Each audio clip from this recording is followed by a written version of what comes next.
Assalamualaikum warahmatullahi wabarakatuh. Kami dari kelompok Cardiff akan menerangkan pembelajaran fisika bab suhu dan kalor. Ya, yang pertama A. Suhu. Suhu adalah suatu benda yang membedakan panas dinginnya suatu benda.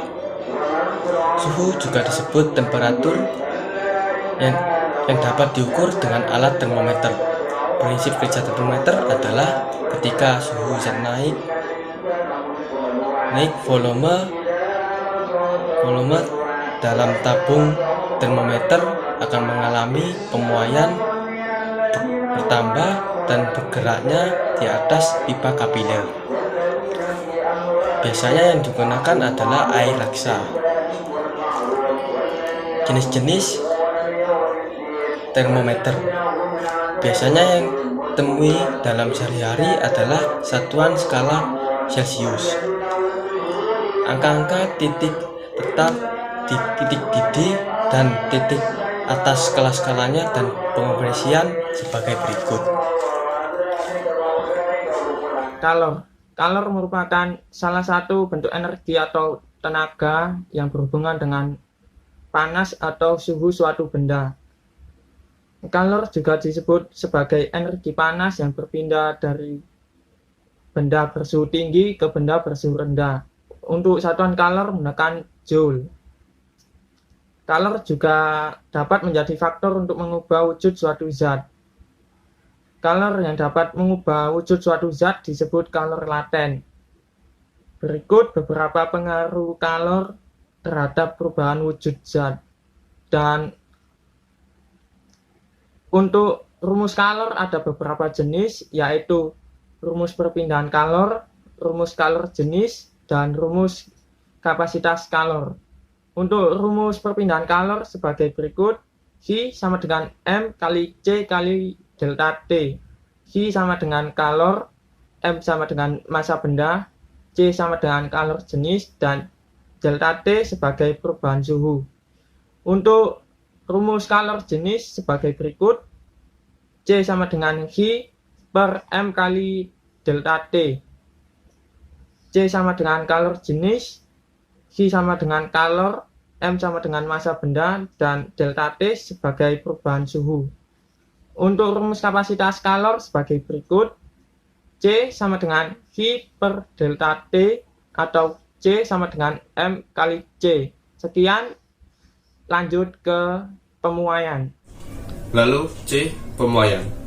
Pemuaian adalah bertambahnya ukuran suatu benda karena pengaruh perubahan suhu, atau bertambahnya ukuran suatu benda karena menerima kalor. Jenis-jenis pemuaian.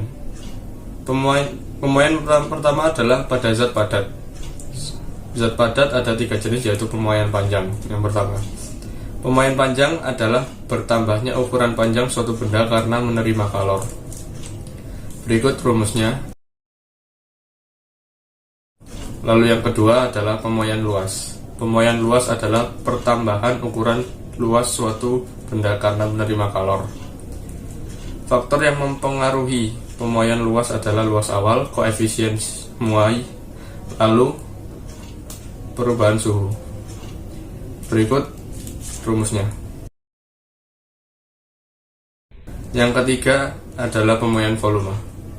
Pemuaian volume adalah pertambahan ukuran volume suatu benda karena menerima kalor.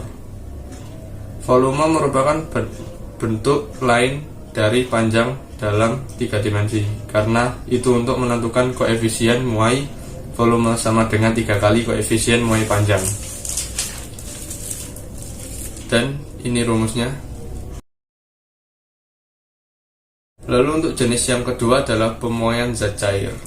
Pemuaian zat cair adalah pemuaian volume. Dan berikut rumusnya. Lalu jenis yang ketiga adalah pemuaian gas.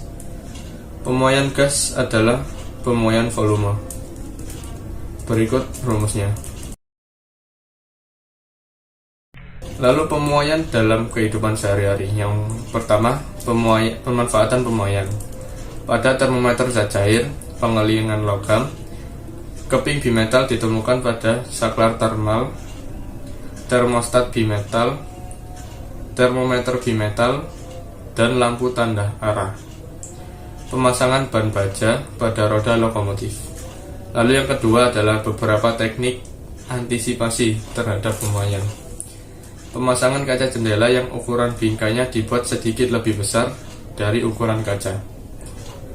Lalu pemberian celah pada sambungan rel kereta, pemberian celah pada sambungan jembatan besi atau jalan layang, dan kabel-kabel listrik, lalu telepon yang dipasang kendor. D. Perpindahan kalor.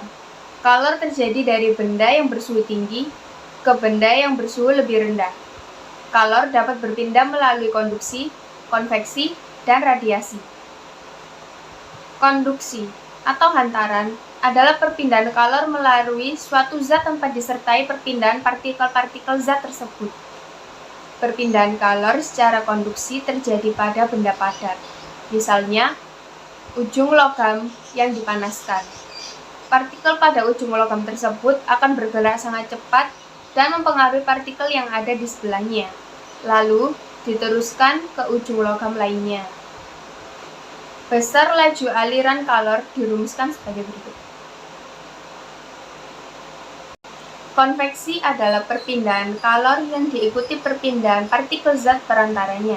Zat yang mampu menghantarkan panas secara konveksi umumnya adalah zat yang dapat mengalir. Laju kalor secara konveksi dapat dihitung dengan persamaan berikut.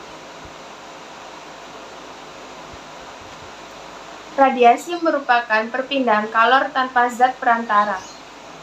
Alat yang digunakan untuk menyelidiki pancaran kalor disebut termoskop. Persamaan Stephen Boltzmann untuk laju kalor radiasi sebagai berikut.